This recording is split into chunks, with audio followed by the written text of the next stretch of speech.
C'est en 1989 que la rencontre entre Sophie Davant et Pierre Sled a eu lieu. À cette époque, ils sont tous les deux journalistes, à leur début dans le milieu des médias, lorsque la foudre s'est abattue sur eux. Fous amoureux, ils sont passés devant le maire en 1991, devenant les parents de Nicolas, en 1993 et de Valentine, en 1995. Dès les années 2000, ils sont un couple dans le vent à qui tout réussit.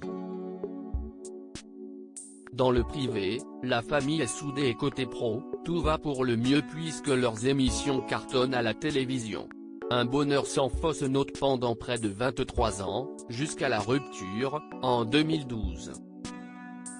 Au cas où si vous l'ignorez, c'est la star d'affaires conclue qui a choisi de mettre un terme à leur mariage.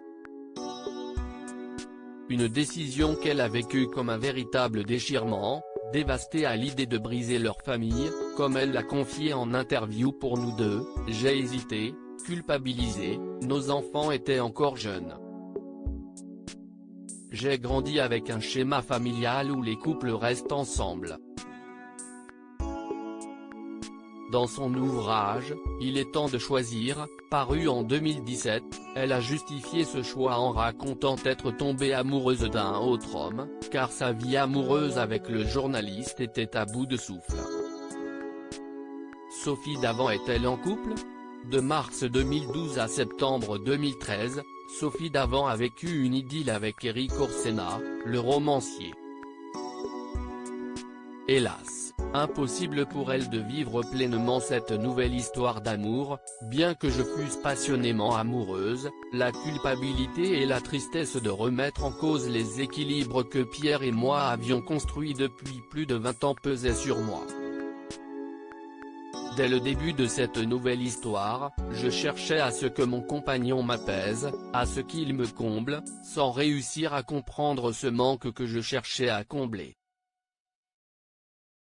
Depuis, si elle a vécu des histoires, elle préfère laisser planer le doute concernant sa vie privée.